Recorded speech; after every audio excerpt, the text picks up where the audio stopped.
Welcome to Streetsmart Marketer TV. My name is Paul Tobey. This is episode 1, and in episode 1 we are going to talk about what the, and in the what the segment there is a story on Facebook which many of you may have heard. Yes, Facebook. Yes, no, I'm sorry. It is Facebook in trouble. We heard about Mark Zuckerberg being in front of Congress. What's it all about?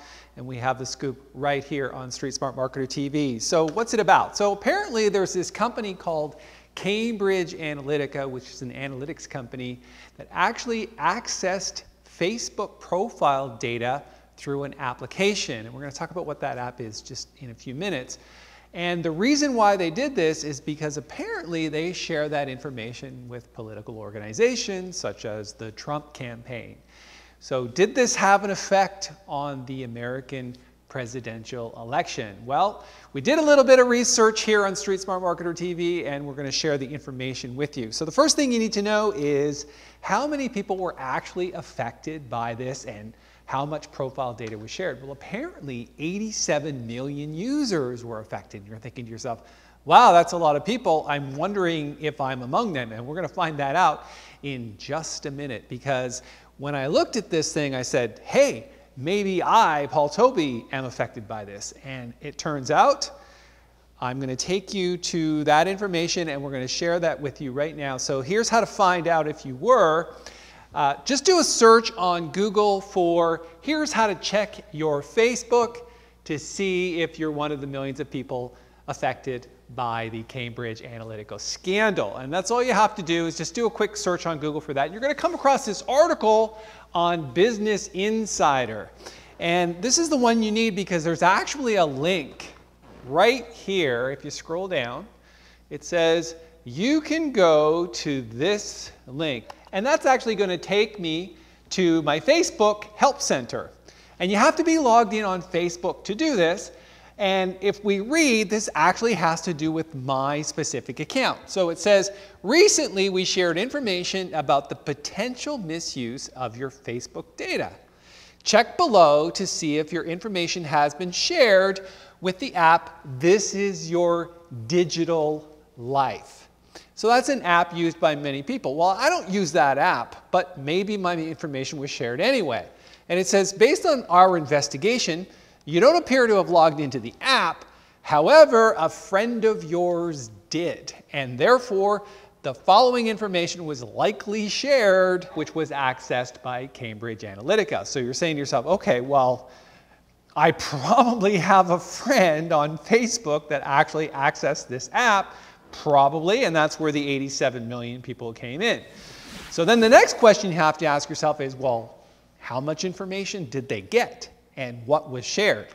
So I did some more research, and again, just a little bit of digging, and I found out that there's a lot of information they can get. And the way you know this, and the way you can find out how much information was shared, you actually have a profile on Facebook which is saved, and you can compile it and download it. So let's go to your Facebook account, and in the top right-hand corner, click the down link, the down arrow, and now we're going to go down and click on Settings, and there's a little section here called Download a Copy of Your Facebook Data. So we're going to do that. We're going to click on it, and I've already previously done this, so it takes a little while, a few hours actually, in my case quite a long time. I think it was almost 24 hours before I got a message from Facebook saying, hey, we've compiled your data, go here and download it. And so you have to actually do that first. Now I can just quickly click the download archive, put in my password, and I can download it. Turns out that that file is like 700 megabytes large. And there's a lot of information in there. So let's take a look at the type of information that they've got. So it comes in a zipped up file, and when you open it, you can actually open an index file with any browser. And in this case, we're using the Chrome browser, and there's a navigation section at the side. So let's take a look at this. So what we have is, under my profile, I've got email addresses used, phone numbers, current city, hometown, family, relationship status, workplace, and a whole bunch of other information. which really isn't that impressive. And you're probably saying to yourself, well, anybody can get that information. Probably true until you start digging a little bit further into this and you realize that under contact info, they also have access to all of your Facebook friends and their email addresses and phone numbers. So that's pretty interesting, and that's quite a big list. Then all of your timeline discussions, all of your photos and videos, all of the friends that you have on Facebook and when you became friends, every single message that you've ever shared with those friends. There are pokes. Events is an interesting one. Here's what I thought of. If you were the American presidential election candidates, like the Trump campaign, which apparently they do have this affiliation with Cambridge Analytica and they paid them for their services, what would you want to know about events? Well, you might want to know which Facebook events were political associations, rallies, that kind of stuff. And that would all be in here because there's a lot of event information in here, which is definitely mineable information. And then you've got security, any ads that you've shown particular interest in, which is interesting for us as marketers. We need to know what types of ads people click on, and we can use that information to our advantage.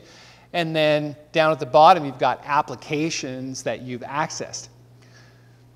Is this a lot of data? Yes, it is.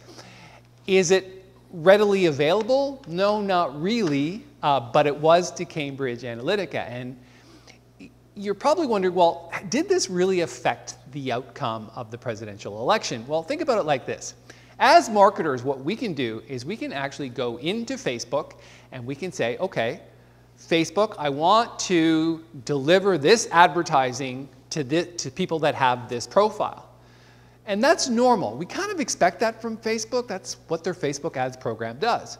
But what Cambridge Analytica did was they accessed the data first. In other words, they compiled data from 87 million users and used that information then to target users based on political affiliations, demographics, geographics, preferences, that kind of stuff. So they did it a little bit, well, actually quite a lot backwards, and it was very effective. So did it really have an impact on the US presidential election? Well, that's for the regulators to decide and Congress to decide and maybe any inquiries to decide. But I'm thinking, hey, it's a good amount of data. They probably learned a lot, and it could have definitely altered the outcome of the election. So there you have it. There's the What The segment from Streetsmart Marketer TV.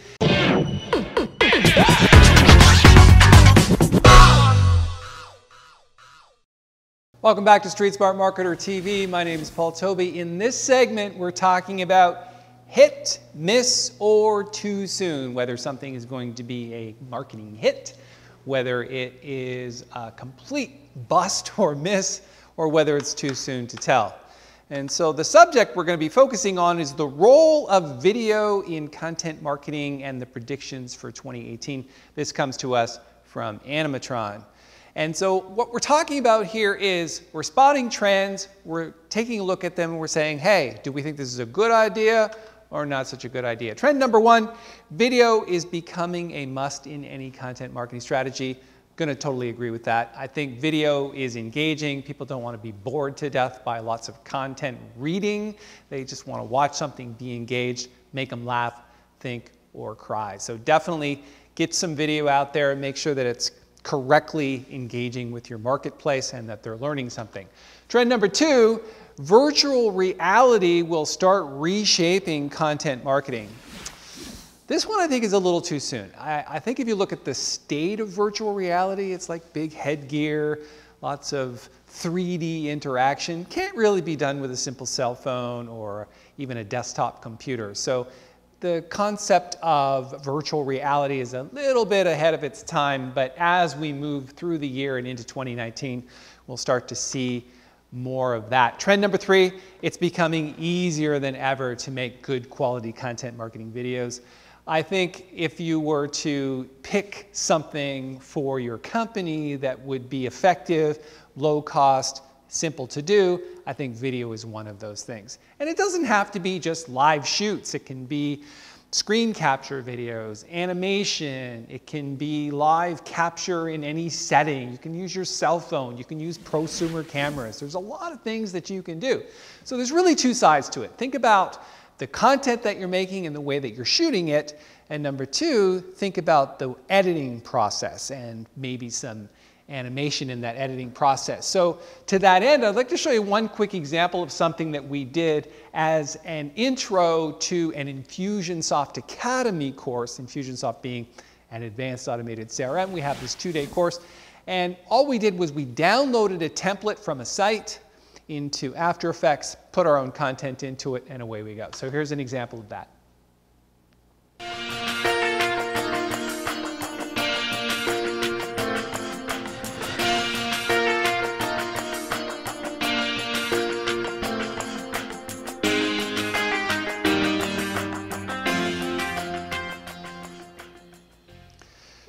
So pretty simple process, just download it, stick our own information in. Makes us look very professional. It's definitely well done.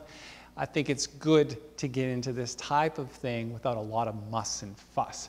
Trend number 4, the tendency is turning towards short, snappy, and engaging videos. No question about it. People don't want to be bored with long, informational videos and shots of tractor trailers and streams of data.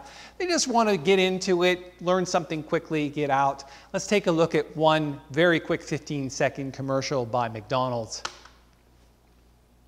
Oh, Egg McMuffin, good call, babe. And you're definitely not my boyfriend. Oh. It's easy to get lost in breakfast at McDonald's. Well, I don't know how easy it is to get lost at breakfast at McDonald's, but I do know that it was a very engaging video, super short, super fun. Trend number 5, video will continue to be part of the broader content marketing strategy. So you have to think about video like this. Yes, there's the content of the video, there's the way that it's created, which is the context, but the greater picture is what happens next. Get people in and engaged, but then what call to action are you going to get them to do next? Do they have to fill out a form? Do they go to another video? What's the path that you take with them? What's the journey that you send them on? So, content marketing and videos, is it a hit, miss, or too soon to tell? Definitely 100% hit. I think that video will continue to be very powerful, not just through 2018, but well into 2019 and beyond.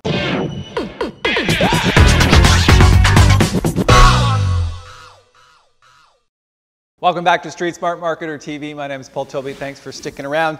In this section of the show, we're going to be heading to the lab. And this is the part of the show where we talk about specific marketing and sales and other business strategies that you can actually implement. Oh, I'm going to introduce to you a plugin for WordPress called Floaty Phone. And all it is this floating button that appears on web pages. And the reason you'd want to use this is for web pages where it's a larger conversation. It can't be handled by an opt-in form. You can collect the contact information and then call them back, or sometimes they just want to take matters into their own hands and get the answers that they need. So Floaty Phone gives them the opportunity to click it, and no matter where you scroll on the web page, Floaty Phone is always there in the bottom right-hand corner. If you were on mobile, it actually appears in the center at the bottom of the screen. They can exit out, or they can click it and it'll actually dial their mobile phone, which is pretty cool. What does it look like inside of WordPress? Well, essentially on the right-hand side of the settings area of WordPress, there's a little plugin area called Floaty Phone Number. All you have to do is stick the phone number in there and select the background color of the button, and then it just launches automatically. There's no start. You just put the phone number in and it works automatically. Like any other plugin for WordPress, it is downloadable and you just install it like you would a regular plugin. It's version 1.0. If you want a copy of it, and you're probably saying, well, how do I get my hands on this? It looks pretty effective. So just click this link that appears on your screen right now and go and get Floaty Phone as our gift to you. Developed right here in our offices. Here's one more example of it. This is a company, one of our clients, that does event rentals. And getting a tent is a larger conversation because you need to know how many people you need to fit, where does it need to go, and so that's a conversation that is often more difficult. So it just gives them the opportunity to just click the phone number and call the company. One more thing I'd like to say is when you do something like this, you really want to track what we call call conversions. So if we're doing advertising or AdWords or even organic, what is the effectiveness of that button? Are people calling, and are we tracking the conversation? So Call Reel tracks the conversions, and it also records the phone calls so you can keep an eye on your sales teams and see if they're doing a good job.